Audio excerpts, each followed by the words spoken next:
Quickly, ہمارے پاس time تھوڑا سا شارٹ ہے، انشاءاللہ ہم باقی 3 کوالٹیز کی طرف آتے ہیں. پہلی تھی قولوا قولا سدیدا، کھری بات، سچی بات اور سمپل بات. دوسری بات تھی say only that is good، صرف اچھے الفاظ ادا کرو. تیسری بات یہ ہے انبیاء کی کوالٹی جو اللہ نے ہمیں بتائی ہے کامیاب ہونے کے لیے. زندگی میں کامیاب ہونا ہے تو صرف شکایت کس سے کرو؟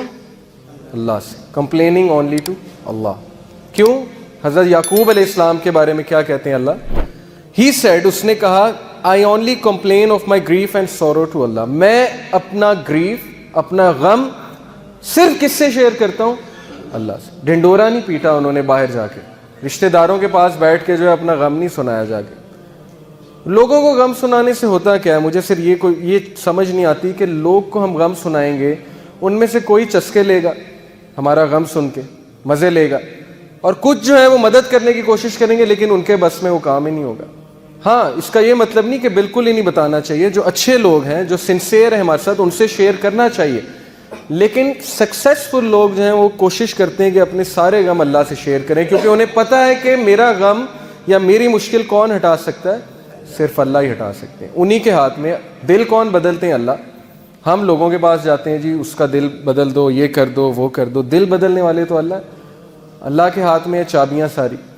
کسی کا دل پھیرنا، اللہ کہتے ہیں، نبی صلی اللہ علیہ وسلم نے کہا کہ اللہ کے دل جو ہے اللہ کی انگلیوں کے بیچ میں، انسان کا جو دل ہے اللہ تعالیٰ اسے پھیر دیا کرتے ہیں. تو اللہ سے کہنا چاہیے نا دل پھیرنے کا. اب فائدہ کیا اللہ سے غم شیئر کرنے کا؟ فائدہ یہ ہے جی کہ ایک تو آپ کا مسئلہ حل ہو جائے گا.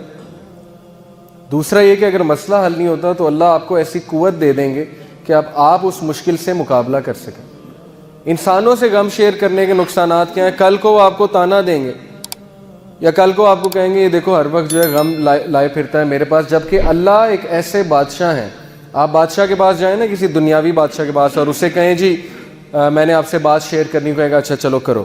اگلے دن جائیں گے وہ پھر سنے گا، تیسرے دن جائیں گے پھر سنے گا، چوتھے دن کہے گا یار تم ڈیلی آ جاتے ہو میرے پاس یہ بات لے کے، نکل جاؤ یہاں سے، روزانہ آ جاتے ہو. لیکن اللہ جو ہے وہ واحد بادشاہ ہیں اس کائنات کے، جو ناراض ہوتے ہیں اگر بندہ ان کے پاس نہ آئے. میں ہمیشہ مثال دیا کرتا ہوں، میں ٹیچر ہوں اور نالائق اسٹوڈنٹ میرے پاس آئے تو مجھے زیادہ خوشی ہوتی ہے. لائق کا تو مجھے پتہ ہے اس نے تو آنا ہے، لائق کا گریڈ اچھا آ جائے مجھے پتہ ہے ٹھیک ہے اچھا آ گیا. نالائق اسٹوڈنٹ کبھی میرے پاس سوال پوچھنے آ جائے یا مدد مانگنے آ جائے، سر مجھے سمجھائیں، مجھے اتنی خوشی ہوتی ہے. تو گناہ گار بندہ جب اللہ کے پاس جاتا ہے تو اللہ کو بہت خوشی ہوتی ہے. اور شیطان ہمیں کہتا ہے کہ نہیں تیرے گناہ بہت ہیں، تو نے یہ کیا ہے، تو نے وہ کیا ہے. نہیں، یہ بالکل شیطان کا دھوکہ ہے کہ ہمیں اس چیز سے دور کر دے. سورس آف پیس، السلام اللہ کا ایک نام ہے، ایک ایٹریبیوٹ ہے. السلام کا کیا مطلب ہے؟ گیور آف سیکورٹی، سیکورٹی دینے والا، تحفظ دینے والا. شیطان ہمیں تحفظ دینے والے سے دور کر دیتا ہے. اس کے بغیر کوئی تحفظ نہیں ہے اللہ کے بغیر. تو اللہ سے بات کرنا. موسیٰ علیہ السلام کی گفتگو آپ سنیے، قرآن میں سورہ طٰہٰ میں ہے کہ موسیٰ علیہ السلام سے اللہ نے پوچھا موسیٰ تمہارے ہاتھ میں کیا ہے؟ چھڑی تھی نا، عصا تھا ان کے ہاتھ میں. تو موسیٰ علیہ السلام نے کیا جواب دیا؟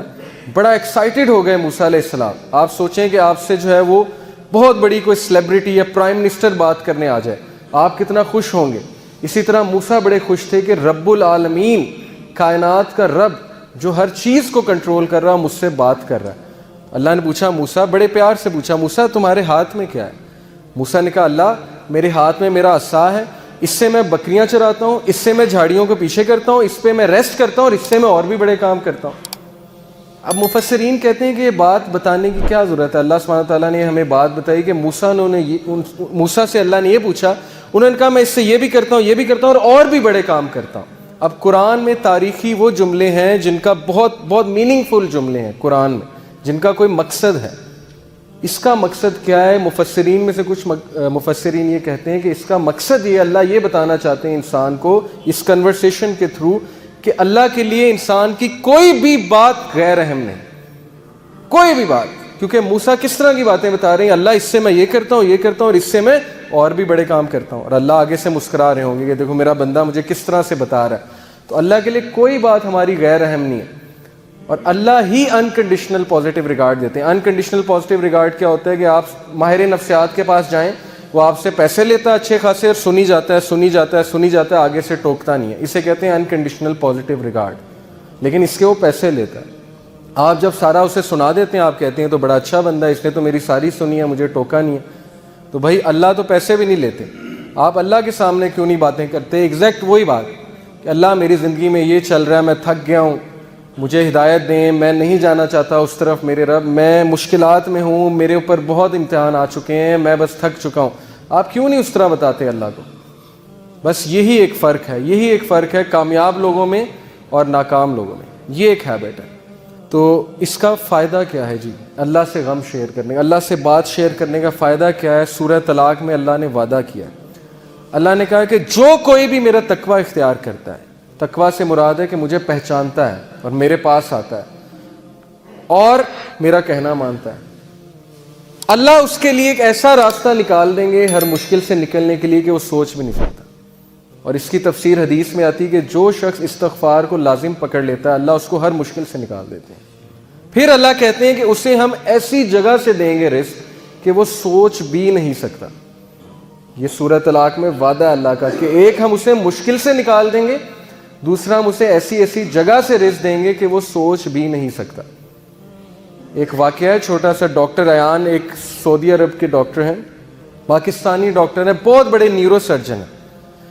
وہ اپنا واقعہ سناتے ہیں، یوٹیوب پہ یہ ویڈیو بھی موجود ہے، دا پاور آف اللہ کے نام سے یوٹیوب پہ. وہ اپنا واقعہ سناتے ہیں، کہتے ہیں کہ میں ایک بار آپریشن کرنے جا رہا تھا یورپ میں کسی دوسری کنٹری میں، سعودیہ سے.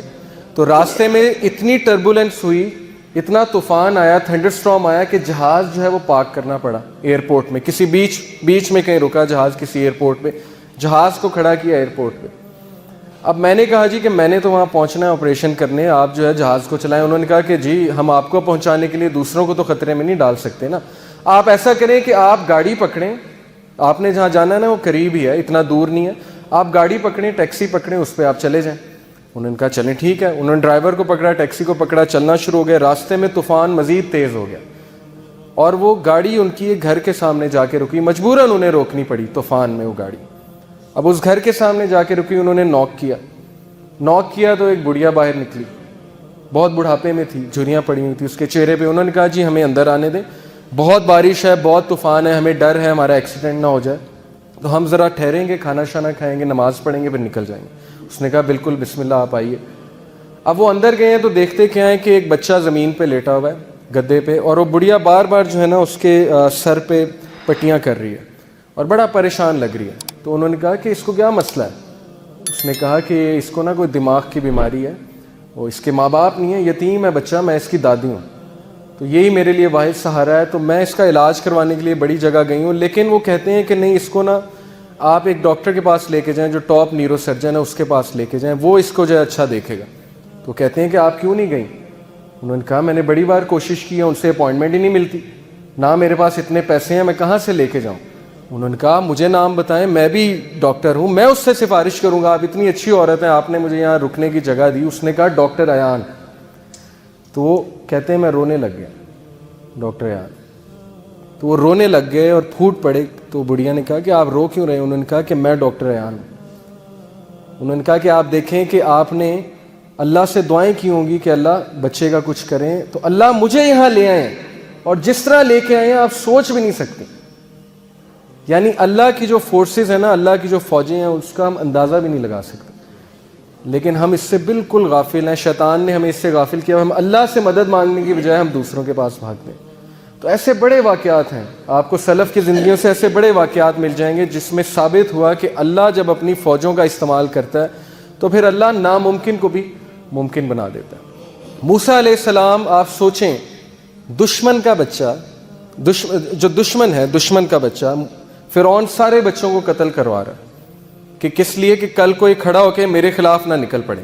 بنی اسرائیل کے سارے بچے قتل کروا دیے، لیکن اللہ اسی بچے کو اس کے محل میں لا کے پرورش دلوائی جس نے اس کو بڑا ہو کے شکست دینی تھی. یہ امپاسبل ہے، ہالی ووڈ بھی اس طرح کی مووی نہیں بنا سکتا، اس طرح کا سین کریٹ نہیں کر سکتا، لیکن اللہ نے کیا، اسی بچے کو اس کے محل میں لے آئے. تو اس لیے اللہ کے لیے کچھ امپاسبل نہیں ہے، یہ بات ہمیں پتہ ہونی چاہیے. جی ناظرین، اس دنیا میں جو بھی آتا ہے وہ کامیاب ہونا چاہتا ہے، اور اللہ رب العزت نے ہم سب لوگوں کو اس دنیا میں کامیاب ہونے کے لیے بھیجا ہے کہ ہم لوگ اس دنیا میں رہ کر اللہ کے حکم کو نبی کریم صلی اللہ علیہ وسلم کے طریقوں پر پورا کریں اور اپنی آخرت کی زندگی کو سنواریں۔ اور تمام کامیابیوں کی چابیاں اللہ رب العزت کے ہاتھ میں ہیں، اور اگر ہم لوگ اپنی زندگی کے تمام غم ان دنیا والوں کے سامنے بیان کریں گے، ایک تو یہ ہمارے غم دور نہیں کر سکتے، الٹا یہ ہمارے غموں پر ہمارا مذاق اڑاتے ہیں۔ اگر ہم لوگ اس دنیا میں کامیاب ہونا چاہتے ہیں تو اپنی زندگی کا ہر مسئلہ، ہر غم اور تمام چھوٹی بڑی پریشانیاں اللہ رب العزت کو بتانا شروع کر دیں۔ ایک اللہ رب العزت ہمارے اس عمل سے راضی ہوں گے اور ہماری زندگی کے تمام غم، مسئلے اور یہ تمام چھوٹی بڑی پریشانیاں دور کر دیں گے۔ اگر ہم لوگوں کو اس دنیا اور آخرت میں کامیاب ہونا ہے تو اللہ کے احکامات کو نبی کریم صلی اللہ علیہ وسلم کے طریقوں پر پورا کرنا ہوگا، اور 5 وقت کی نماز کا اہتمام اور دین کے باقی تمام اعمال کو اپنی زندگی میں لانا ہوگا۔ امید کرتا ہوں آپ کو آج کی یہ ویڈیو ضرور پسند آئی ہوگی۔ ملتے ہیں اگلی ویڈیو میں، جب تک اپنا خیال رکھیے گا۔ اللہ حافظ۔